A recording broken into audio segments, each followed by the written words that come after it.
കരാർ ലംഘിച്ചത് കേരള സർക്കാർ എന്ന അർജന്റീന ഫുട്ബോൾ അസോസിയേഷന്റെ ചാറ്റ് 24 പുറത്തുവിട്ടതിന് പിന്നാലെ കായിക മന്ത്രിക്കെതിരെ പ്രതിപക്ഷം രംഗത്ത്.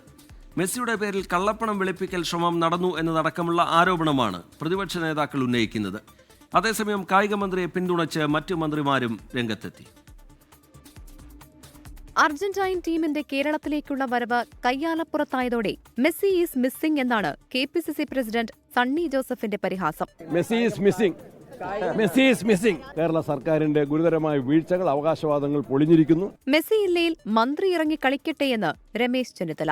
മെസ്സിക്ക് പകരം റഹ്മാൻ കളിക്കുന്നതാണ് നല്ലത്. മന്ത്രിയും സ്പോൺസറും തമ്മിലുള്ള ഒത്തുകളിയെന്ന് രാജ്മോഹൻ ഉണ്ണിത്താൻ MP ആരോപിച്ചപ്പോൾ മുൻ MLA BT ബൽറാം ഒന്നുകൂടി കടുപ്പിച്ചു. സ്പോൺസറെ തള്ളിപ്പറയാത്ത മന്ത്രിയെ തള്ളിപ്പറയാത്ത എന്താ സ്പോൺസർ?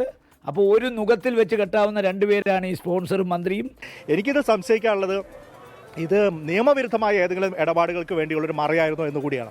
ഇതിനിടെ കായിക മന്ത്രി അബ്ദുറഹ്മാന് പിന്തുണയുമായി മന്ത്രിമാരായ B. ശിവൻകുട്ടിയും ഗണേഷ് കുമാറും രംഗത്തു വന്നു. മെസ്സി വരുന്നില്ലെങ്കിൽ ആ കാശ് ഉപയോഗിച്ചുകൊണ്ട് ഒരു 100 കോടി രൂപ മുടക്കി നമുക്കൊരു കേരളത്തിലാകെ ഒരു 100 സ്റ്റേഡിയം നിർമ്മിച്ചിട്ടാൽ അത് നമ്മുടെ കുട്ടികൾക്ക് കളിക്കാനും എന്നും മെസ്സിയുടെ പേരും കൂടെ വേണമെങ്കിൽ കൊടുക്കാം. ഒരു മിനിസ്റ്റർ എന്നുള്ള നിലയിൽ കേരളത്തിലെ ജനങ്ങളുടെ ആഗ്രഹങ്ങൾക്ക് വേണ്ടി ശ്രമിക്കാതിരിക്കും തെറ്റത്.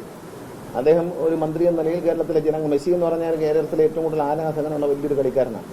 അദ്ദേഹത്തെ ഒന്ന് കാണണം, ഒരു നോക്കൊന്ന് കാണാൻ അദ്ദേഹം ഗൾഫിൽ വന്നിട്ട് പോലും ഭയങ്കര തിരക്കായിരുന്നു. ഒന്ന് ദൂരെ ഒന്നും കാണാൻ പറ്റില്ല.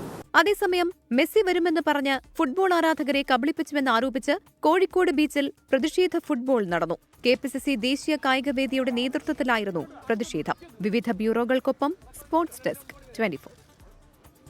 ലോകത്തെവിടെയായാലും ഏത് സമയത്തും 24 വാർത്തകളും ഓഗ്മെന്റഡ് റിയാലിറ്റി പാക്കേജുകളും എക്സ്പ്ലെയിനറുകളും വിശദമായി കാണാൻ ഞങ്ങളുടെ YouTube ചാനൽ നിങ്ങൾക്ക് സബ്സ്ക്രൈബ് ചെയ്യാം.